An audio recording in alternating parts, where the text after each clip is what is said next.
Kari. Come on, Tanya. You're real brave when you run your mouth about trans kids online. Where are you? You gonna hide in the crowd? Trans lives matter! Trans lives matter! Hold it there! Trans lives matter! Trans lives matter! You scream about bodily autonomy while you make the choice of health care for trans kids. Trans lives matter! Hypocrites! Hypocrites! And all of a sudden a fellow walked up and threw a big bucket of water on us. They are.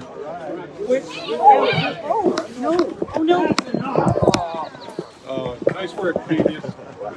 Nice work. Well, you know what?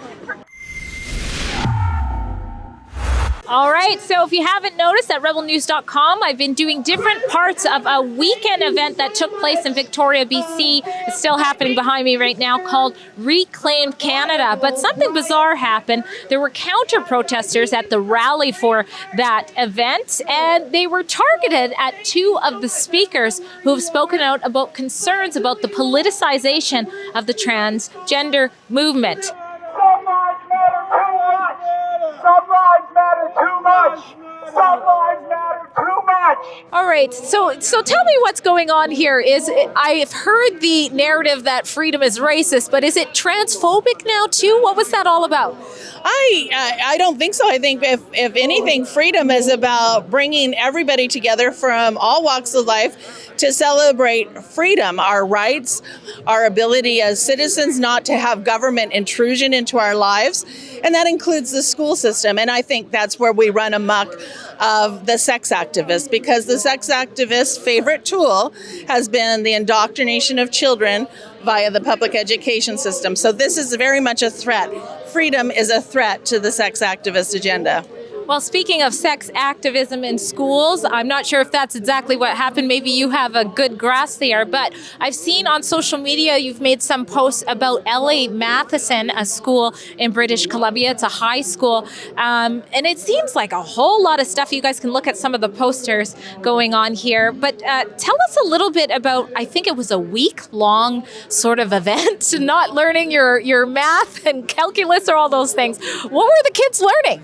So they were learning about the need to be non-binary. All genders should be celebrated and you should experience all of those.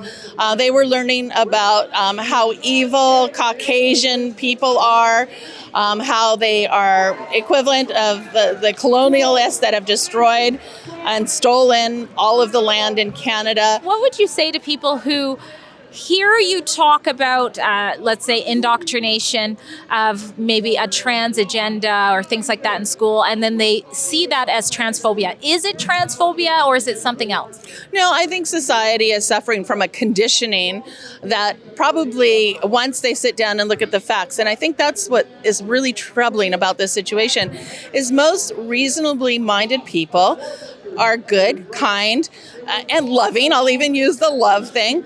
But so they anticipate that there is a measure of professionalism going on in our schools. When you show them the extent of the abuse, the extent of the propaganda, the extent of the tactics of brainwashing, then they understand that, whoa, this isn't acceptable. This is not about ingratiating kindness. This is not about advancing acceptance. This is about a political agenda to indoctrinate children for a political purpose and to deconstruct the identity of a child. If you can create confusion and distortion in a child, you mess them up. And then the family is busy trying to deal with a child that serves a number of political agendas that are not in the interest of children, not in the interest of the province, and certainly not in the interest of moving forward in a healthy society. Well, thanks. Always a pleasure to talk to you. Kari Simpson from the Canadian Voters Association. Let's see if we can catch up with Tanya, who I hear the counter-protesters allegedly threw water at or towards. So we'll see if we can find out more of that. Thanks. You're welcome, Drea. Trans lives matter! Trans lives matter! Retreat. Trans lives matter! All right, this is Tanya Gaw with Action for Canada, who has had her boots on the ground when it comes to defending freedom in Canada, especially over the last 2 years. But one of the people who the counter-protesters addressed, at least, what do you think that was all about? Well, I think that there's this small group of people who aren't actually educating themselves on what it is that Action for Canada and our team are opposed to. And actually, today I'd like to put a shout out to the gay and lesbian community to join us, because my understanding is that they don't support what's, infiltrating our schools and what they're doing to our children and youth either. The LGBTQ platform has been sabotaged. And we know that a whole lot of what's going on right now within the freedoms of society has to do with the UN and this global attack, right, against either the natural family or trying to divide people. And what better way to do that than to pit people against one another? But the UN introduced what's called the Comprehensive Sexual Education Program and asked all member states to place this in the school systems. So in Canada, it may be the WIN Sex Ed or the SOGI 123. And so they're trying to sexualize children at the earliest age possible. And instead, what we're finding is that there's pornographic material available for kindergarten to grade 3. I would recommend people come on to Action for Canada, and under the call to action section, you'll see political LGBTQ. And that's why I say this is not a conversation about the gay and lesbian community. Yeah, everybody deserves the right, and we're all equal in Canada. But this is an indoctrination. This is a definite attack against our children to cause them harm. Well, we're in Victoria right now, which I believe has the most trans and non-binary people in Canada, surpassing the national average of 0.33. But an interesting statistic I saw in a New West high school is that they had 80 kids currently that identify as trans or non-binary. Well, I believe that's based on the indoctrination. That's the Comprehensive Sexual Education Program doing exactly what they'd intended. So when you say now they can say, oh, this was a trans community or an LGBTQ community. No, these are kids who would have never, ever thought about this, who have been introduced with this idea. And another mom came to me, and there's an art school in Fort Langley. And after I'd spoken on this, saying, there's injury and harm coming to our kids, and they're being indoctrinated with thoughts that are beyond their capability.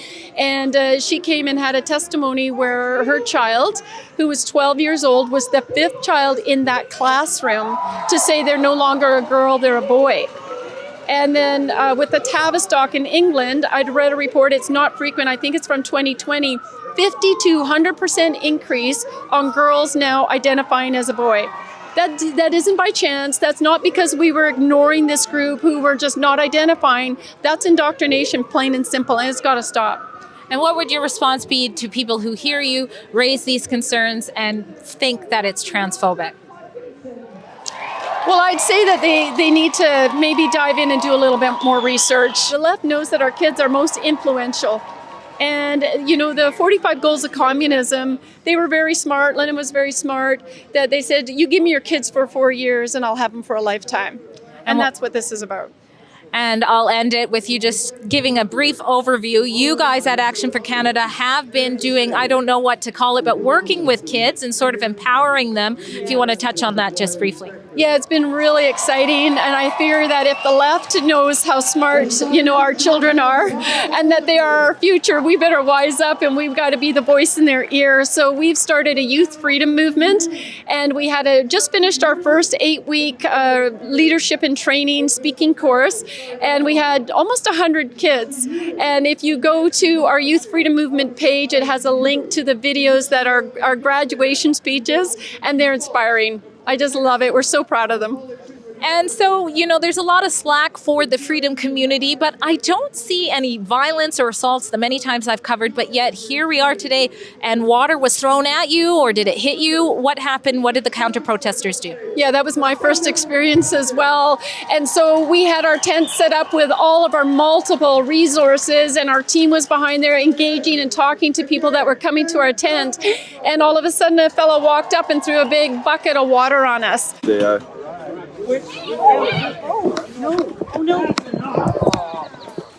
Nice work, Canadian. Nice work. Well, you know what? Action for Canada's #1. Yeah. Woo! And, however that was planned, or maybe he was paid, I don't know.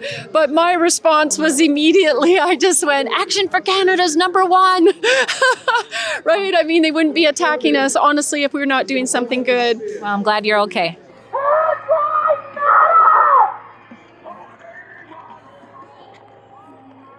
Thank you.